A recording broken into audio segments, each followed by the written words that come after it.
enter into the kingdom of heaven.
యాకోబు తల్లి మరియమ్మ, సలోమియమ్మ యేసు భౌతిక దేహమును అభిషేకించుటకై సుగంధ ద్రవ్యములను కొని ఆదివారం వేకువజామున బయలుదేరి సూర్యోదయ సమయమునకు సమాధిని చేరి సమాధి ద్వారం నుండి ఆ బండను తొలగింప మనకి ఎవరు తప్పడదు అని ఒకరితో ఒకరు చెప్పుకొనసాగి అది ఒక పెద్ద రాయి.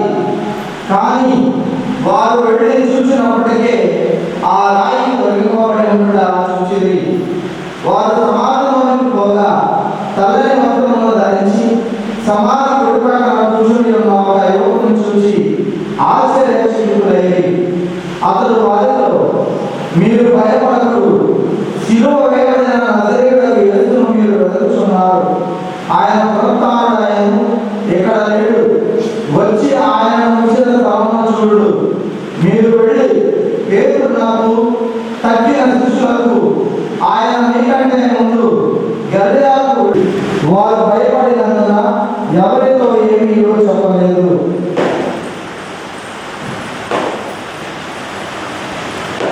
ఇది ప్రభు సువిశేషము. రోజులు గతించినవి, పాత రోజులు అయిపోయినాయి, ఇక క్రొత్త రోజులు, నూతన యుగము, నూతన రోజులు, నూతన సమయం, నూతన కాలము ప్రారంభమైంది. అదే పాస్కా లేకపోతే పునరుత్థాన దినములు. పునరుత్థాన దినములు ప్రారంభమై శిలువ దినములు, శ్రమల దినములు అయిపోయి ఇప్పుడు ఏ దినములు వచ్చినాయి? పునరుత్థాన దినములు వచ్చినాయి. అనగా మనిషికి మరణం లేదు అనేటువంటి సత్యాన్ని క్రీస్తు ప్రభు ఈ యొక్క పునరుత్థానం ద్వారా చాటించినటువంటి ఒక గొప్ప రోజు ఈ రోజు దేవుడు. మరి మరణాన్ని జయించాడు క్రీస్తు ప్రభు, ఈ రోజు మృత్యువును జయించాడు. అందుకే మనమంతా కూడా జయనామంతో మనమంతా కూడా మరి గట్టిగా చెప్పాలా, ఓకేనా? నిద్రపోయేవాడు లేవాలి. క్రీస్తు నేడు లేచాను, అందరూ కూడా క్రీస్తు నేడు లేచాను, సజీవుడే లేచాను. ఇటువైపు కూడా అంటే ఇటువైపు మృత్యుంజయుడే లేచాను, క్రీస్తు నేడు లేచాను, సజీవుడే లేచాను, మృత్యుంజయుడే లేచాను. ధనికుల నుంచి పేదవారి వరకు ఆఖరికి ఫరోరాజు చక్రవర్తి ఇంట్లో ఉన్నటువంటి తొలుచూరు మొదలుపెట్టతో సహా అందరూ కూడా చనిపోయాడు. చనిపోయారు. కారణం ఏంటి? ఆ వినాశకారి మృత్యు దేవత మరి ఆ యొక్క గృహాల్లోనికి వెళ్ళి వారందరినీ కూడా చంపేశాడు. ఏ గుమ్మాలకైతే ఈ యొక్క గొర్రె పిల్ల రక్తం పూయబడిందో ఆ యొక్క ఇళ్లలోకి మృత్యు దేవత ప్రవేశించలేదు, దాటిపోయాడు. ఈ దాటిపోవడాన్ని మరొక మాటలో మనం ఏమని పిలుస్తుంటాం? ఏమంటాం? ఈ దాటిపోవడాన్ని ఏమంటాం? పాస్కా అని అంటాం. పాస్కా అంటే అర్థం దాటిపోవుట. యావే దేవుడు ఇశ్రాయేలు ప్రజల యొక్క గుమ్మములను దాటిపోయాడు. అందుకే దీనిని ఆనాటి కాలం నుండి ఇది పాస్కా పండుగగా కొనియాడుతున్నారు. కొంతమంది ఏమని చెప్తారంటే ఎర్ర సముద్రం దాటిన తర్వాత ఈ పండుగ జరిపారని అంటారు. ఎర్ర సముద్రం దాటిన తర్వాత కాదు, ఇశ్రాయేలు ప్రజల యొక్క గుమ్మములను దాటిపోయిన తర్వాత. ఇది ఈ విషయం ఎక్కడ చూస్తున్నాం? మనం 12వ అధ్యాయంలోనే మనం చూస్తూ ఉన్నాం. మరి 43వ వచనం చదువుకున్నాం. యావే మోషే అహరోనులతో దీనిని పాస్కా నియమముగా భావింపుడు. చాలు, దీన్ని ఎలా పాటించాలంట? పాస్కా నియమముగా పాటించాలి. ఎందుకు పాస్కా నియమముగా పాటించడం? పాస్కా అంటే దాటిపోవడం. యావే దేవుడు ఇశ్రాయేలు ప్రజలందరినీ కూడా రక్షించి ఐగుప్తు దేశీయుల తూర్చూరు మొదలుపెట్టిన అందరినీ కూడా నాశనం చేసి వారందరినీ కూడా చంపేశారు. ఇది యావే దేవుడే నిజమైనటువంటి దేవుడు. యావే దేవుడు తప్ప మరొక దేవుడు ఈ భూ ప్రపంచంలో ఎవరు కూడా లేరు అని చాటి చెప్పడానికి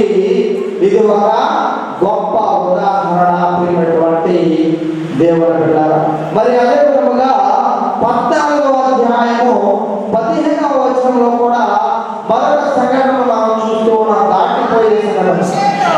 యావే మోషేతో నీవు నాకు మొరపెట్టలేదా, ముందుకు నడువుడని ఇశ్రాయేలుతో చెప్పుము. నీ కర్రను ఎత్తి సముద్రం వైపు నీ చేతిని చాపి దాని పాయలుగా చేయము. ఇశ్రాయేలీయులు సముద్రం నడిమ పొడి నేల మీద నడిచిపోయేదరు. చాలు.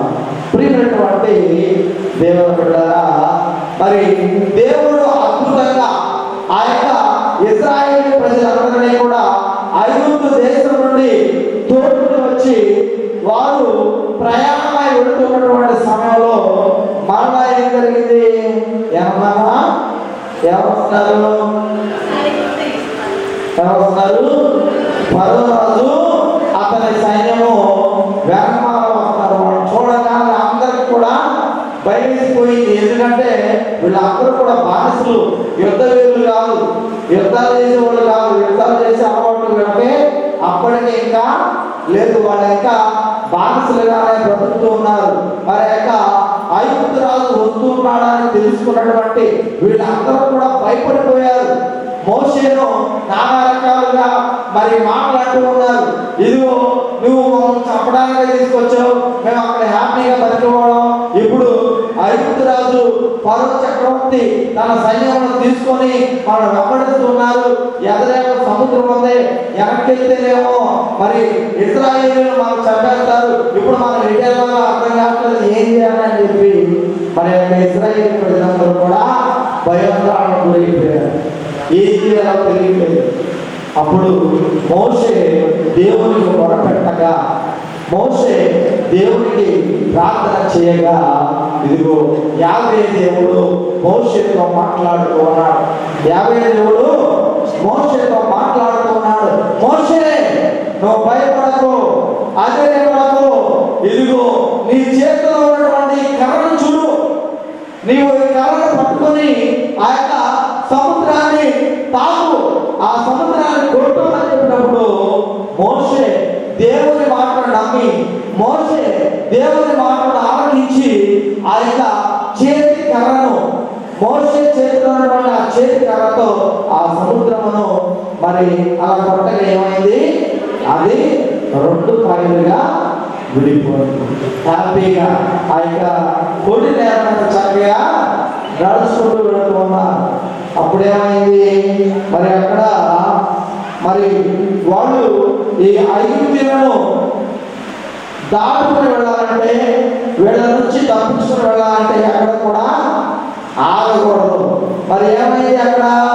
మరి ఆ సమయంలో మరి అదంతా కూడా చీకటి పడే సమయం, అదంతా కూడా చీకటి పడే సమయం. అటువంటి సమయంలో మరి యావే దేవుడు వారికి ఎలా నిలబడ్డాడు? నిర్గమకాండము 13వ అధ్యాయం 21వ వచనము.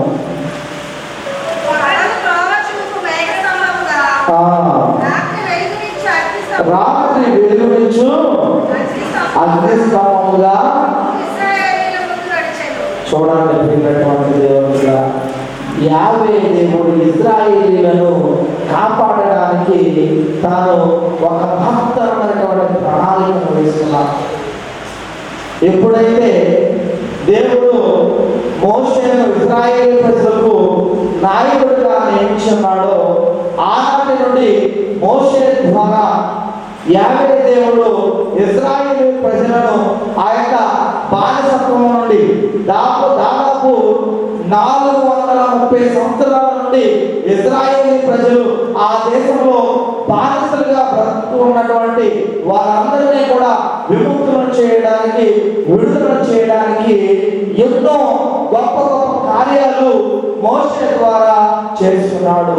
అందులో మరి ఈ విధంగా నడిపించినట్లుగా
మరి క్రీస్తు ప్రభు ఏ కాలంలో జన్మించాడో ఆ కాలంలో ఎవరు రాజుగా ఉన్నారో, అదేవిధంగా క్రీస్తు ప్రభు చనిపోయే సమయంలో ఎవరు యోదయ దేశానికి గవర్నర్గా ఉన్నారో, యూదుల యోదయ దేశానికి రాజుగా ఎవరు ఉన్నారో, మరి ఆ పేర్లు అవన్నీ కూడా మనం ఇందులో ఒక చారిత్రకంగా కాలము సమయములతో సహా, అంటే సమయం పలానా సంవత్సరంలో పలానా టైంలో ఇలా జరిగింది అనేటువంటి ఒక క్రమమైనటువంటి పద్ధతి. ఏ దేవుడు కూడా ఇదిగో నేను చనిపోయి మరలా లేస్తానని ఏ దేవుడు కూడా చెప్పలేదు. కానీ క్రీస్తు ప్రభు చెప్పారు. తాను చెప్పిన విధంగా చనిపోయి మరలా బ్రతికి లేచారు. అనేక మంది చనిపోయారు కానీ మరలా బ్రతికి లేచినట్టు చరిత్ర ఎక్కడ కూడా లేదు. అనేక మంది దేవుడు ఇదిగో ఆయన దేవుడు ఈ దేవుడిని మరి మా భారతదేశంలో అయితే ముక్కోటి దేవతలు అంటారు. ముక్కోటి దేవతలు అంటే కోట్ల మంది మనుషుల కంటే దేవుడే ఎక్కువ. చెట్టు మనము ఒకే ఒక దేవుడు, మృత్యువును జయించినటువంటి దేవుడు, తాను చెప్పిన విధముగా తిరిగి లేచినటువంటి దేవుడు, తాను చెప్పిన మాటను నెరవేర్చుకున్నటువంటి దేవుడు మనకు. మరి ముఖ్యంగా ఆ యొక్క మృత్యువును దాటినటువంటి దేవుడు. పాత నిబంధన గ్రంథంలో యావే దేవుడు ఆ యొక్క గృహములను దాటడం ద్వారా మృత్యువు నుండి బయటపడ్డారు. ఇప్పుడు క్రీస్తు ప్రభు మృత్యువులో ఉన్నటువంటి మనందరినీ కూడా ఆ యొక్క మృత్యువును తాము దాటడం ద్వారా మనందరికీ కూడా ఆ మృత్యువు మీద, ఆ యొక్క మరణం మీద విజయాన్ని మనకు ప్రసాదించాలి. అందుకే దీనిని మృత్యువు మీద విజయపడుట, ఇది ఒక గొప్ప విజయానికి సంకేతం. దేని మీద విజయము? మరణం మీద విజయము, పాపం మీద విజయము. ఈ లోకంలో మరి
శ్రమలలో ఉన్న వారిని మీ సేవయందు ప్రామాణికులుగా చేయండి స్వామి.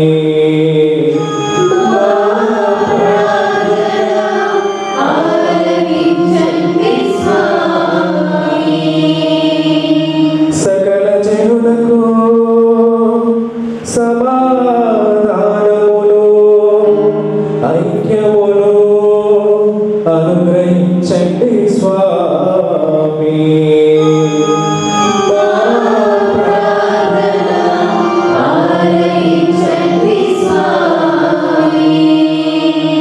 మీ సేవయందు మమ్మందరినీ దృఢపరచి కాపాడండి స్వామి.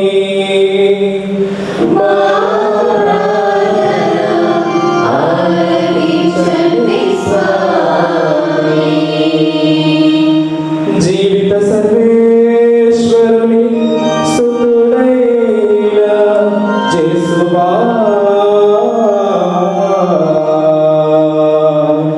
మా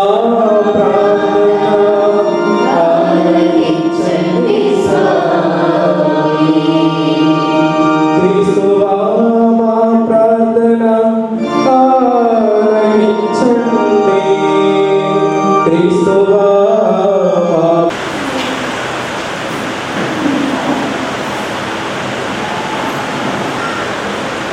నీవును నీ కుమారుడు కలిసి ఈ తొట్టులోని నీటిపై నీ ఆత్మను పంపమని నీకు ప్రార్థించుచున్నాను.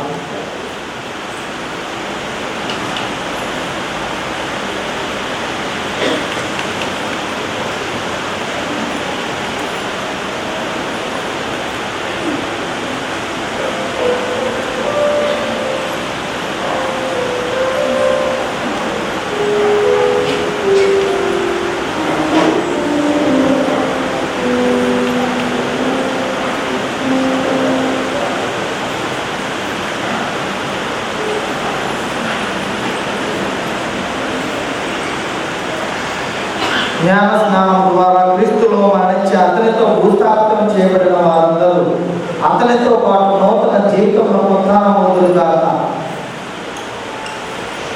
తండ్రి, నీవును నీ కుమారులను కలిసి ఈ తొట్టిలోని నీటిపైకి నీవును నీ కుమారులను కలిసి ఈ తొట్టిలోని నీటిపై నీ ఆత్మను పంపమని నేను ప్రార్థించుచున్నాను.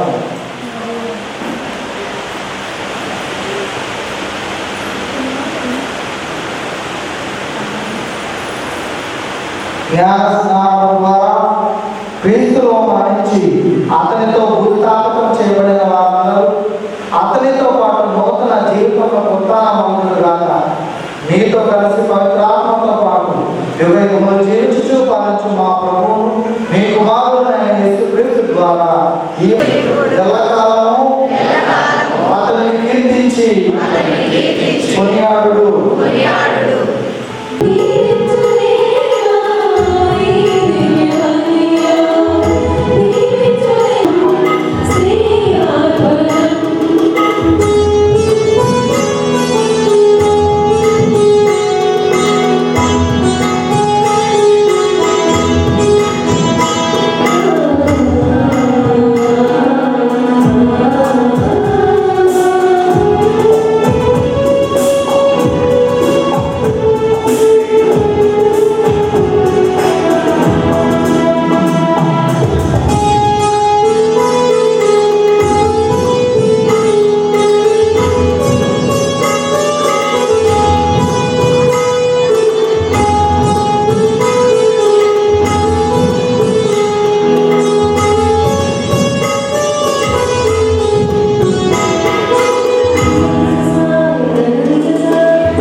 శిష్యులకు చూడండి, మీరందరూ దీనిని తీసుకొని దీని నుండి పాపం చేయలేదు.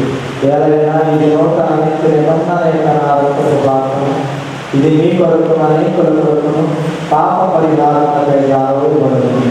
దీనిని నా జ్ఞాపకార్థము చేయడు.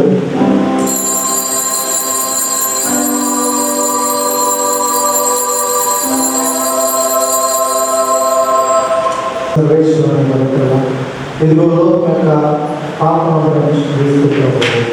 ఈ ప్రభువే నీ పాపములను నా పాపములను తన భుజాల మీద వేసుకొని మరణించి పాపము ముళ్ళును విడిచి మృత్యుకి వెళ్ళిన క్రీస్తు ప్రభువు. ఈ ప్రభువు ఎందుకు పిలవబడిన నీవు నేను మనమందరము దరిద్రము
బలి చేయబడను. కావున నిజాయితీ సత్యమైన వారితో కూడిన పులిని పిండితో చేసిన రొట్టెతో మనం పండుగ చేసుకున్నాము. హల్లెలూయా. ప్రార్థించుదాము. ఓ ప్రభువా, నీ కుమారుని పాస్కా విందులో మమ్మల్ని పోషించి నీ పరిశుద్ధాత్మతో మమ్మల్ని మేము ఏక మనసు కలిగి శాంతి ప్రేమతో వృద్ధులను సంధించాలి. మా ప్రియమైన క్రీస్తు ద్వారా మిమ్మల్ని చేయించున్నాము. విశిష్ట ఆశీస్సుల కొరకై నీ శ్రమను ఉంచండి. సర్వశక్తి గల సర్వేశ్వరుడు ఈ ఉత్తాన మహోత్సవం రాత్రి మేము ఆశీర్వదించి సకల పాపముల నుండి విడుదల నుండి రక్షించుగాక. దేవుడు మాకు స్వతంత్రము దయచేసను. అతడు తన వాగ్దానం నెరవేర్చి మీకు నిత్య జీవనం దయచేయనుగాక. మీరు క్రీస్తు శ్రమలపై మరణం చేసి గుర్తించుకుని ఇప్పుడు అతని ఉత్తానం ఆనందంతో నేర్చున్నారు. నిత్య విడుదల సంతసంతో అతడు మేము ఆహ్వానించుగాక. సర్వశక్తి గల సర్వేశ్వరుడు పిత పుత్ర పవిత్రాత్మ మేమందరినీ ఆ ప్రభు సదా దీవించి ఆశ్రయించి కాపాడుగాక. పూజ సమాప్తమైనది. హల్లెలూయా హల్లెలూయా. దేవుడు మీ అందరినీ కూడా తెలియపరుస్తున్నాను. అందరూ కూర్చోండి. ఒక 5 నిమిషాలు